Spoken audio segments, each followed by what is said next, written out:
Hello everyone, मैं हूं Anurag. Welcome back to Lal classes. I hope you are doing well.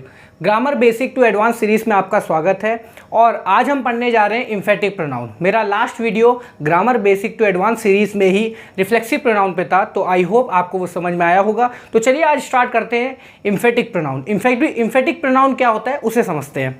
Emphatic pronoun मतलब यहाँ पर जो लिखा हुआ है वो है when the compound personal pronoun are used for the sake of emphasis. Okay, देखिए compound personal pronoun reflexive pronoun के लिए भी यूज होता है और उसी के साथ साथ इम्फेटिक प्रोनाउन के लिए भी यूज होता है। बस अंतर ये होता है उसको जानने में कि कहां पर ये रिफ्लेक्सिव की तरह यूज हुआ है और कहां पर ये इम्फेटिक की तरह यूज हुआ है। तो आइए हम आज सिर्फ समझेंगे कि इम्फेटिक प्रोनाउन क्या होता है और इसके बाद एक मैं वीडियो बनाऊंगा जिसमें हम ये समझेंगे कि रिफ्लेक्सिव प्रोनाउन और इम्फेटिक प्रोनाउन को हम कैसे डिफरेंशिएट करते हैं और कैसे समझते हैं कि ये यहाँ पर रिफ्लेक्सिव प्रोनाउन यूज हुआ है और यहाँ पर as a emphatic pronoun use हुआ है। क्यों? क्योंकि कंपाउंड पर्सनल प्रोनाउन दोनों जगह यूज हो सकते हैं।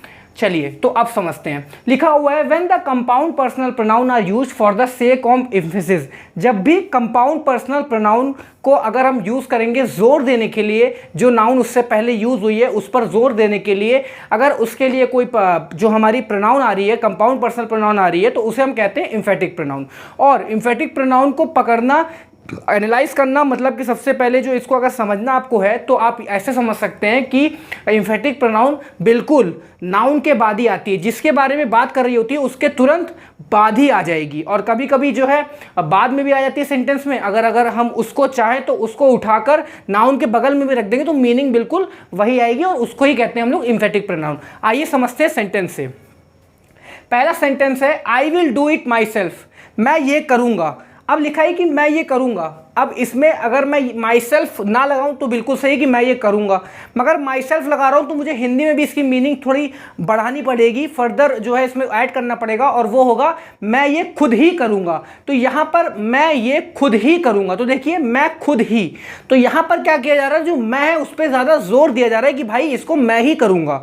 ठीक है, तो मैं खुद ही करूँगा। और जब ये खुद ही आ रहा है ना, इसको ही हम लोग इंग्लिश की भाषा में इम्फेटिक प्रोनाउन कह देते हैं। इसी के लिए माई सेल्फ यूज़ किया जाता है और माई सेल्फ यहां पर यूज कर दिया गया है लास्ट में। अगर हम इसको उठा के ये इसके बीच में आई और विल, आई के बगल में भी रख देंगे तो हमारी पूरी मीनिंग जैसा कि मैंने बताया कि बिल्कुल इम्फेटिक प्रोनाउन की तरह बन जाएगी। मगर हम इम्फेटिक प्रोनाउन को पीछे भी रख सकते हैं तो कोई दिक्कत नहीं है। और अगर हम इसके साथ ये भी कहना चाहें कि I myself will do it तो गलत नहीं होगा। आई के बाद भी आप माई सेल्फ को रख सकते हो क्योंकि ये इम्फेटिक प्रोनाउन है और इम्फेटिक प्रोनाउन ज्यादातर आपको नाउन के बाद ही मिलेगा। ओके, सेकंड में देखते हैं I myself saw him do it. अब मैंने खुद ही उसे देखा ये करते हुए, तो मैंने खुद ही देखा था उसे ये करते हुए। तो अब देखिए मैंने खुद ही, तो इसके तुरंत बाद आ गया और आई पे जोर देना था। आई पे जोर देने के लिए जो प्रोनाउन आई वो आ गई emphatic pronoun. Emphatic pronoun use होती है जब भी सब्जेक्ट पर जोर देना होता है। मैं खुद ही अगर मुझे कहना है तो मुझे कहना पड़ेगा आई माई सेल्फ। ओके, थर्ड समझते हैं she her self says so. उसने खुद ही ये, वो खुद ही ये कहती है, वो खुद ही ये कहती है, तो वो खुद ही ये कहती है। तो देखिए वो के बाद खुद ही वो ये कहती है और शी है, फीमेल जेंडर है, तो इसके लिए अगर हमको कोई प्रोनाउन यूज करनी पड़ेगी कंपाउंड पर्सनल प्रोनाउन तो वो होगी हर सेल्फ से स्टार्ट होगी। तो आई वो हर सेल्फ, तो वो खुद ही। अब सीव में जो है इम्फोसाइज करना है तो इसी वजह से जो इसके बाद प्रोनाउन आई है उसे हम कहेंगे इम्फेटिक प्रोनाउन। फोर्थ में देखते हैं it was told so by the teacher himself. इसको टीचर ने खुद ही ये चीज कही थी। ठीक है, टीचर ने खुद ही ये कहा था।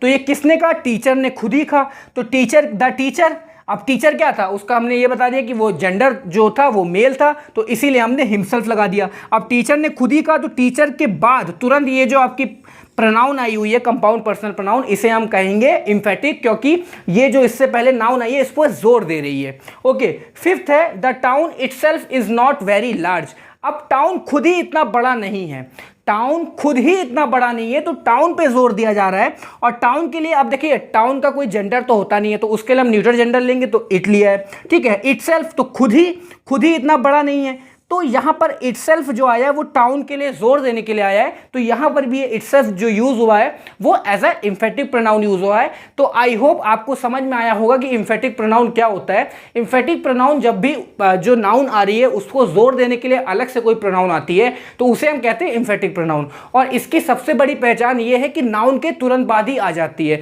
और जैसे अगर बाद में भी आती है मगर इसको बाद में, अब जैसे इसको यहां पर आई है, इसको उठा के अगर आप बाद में नाउन से बाद भी लिख देंगे तो तब भी मीनिंग चेंज नहीं होगी। आप ये भी कह सकते हैं I myself will do it, क्योंकि मतलब वही है, जोर ही देना है, आई पे, नाउन पे जोर देना है। आई होप आपको समझ में आया होगा। अगर आपको इससे रिलेटेड कोई भी डाउट्स होते हैं तो प्लीज कमेंट करिए ताकि आगे आने वाले वीडियो में मैं उसे क्लियर कर सकूं। Thank you so much. जय हिंद।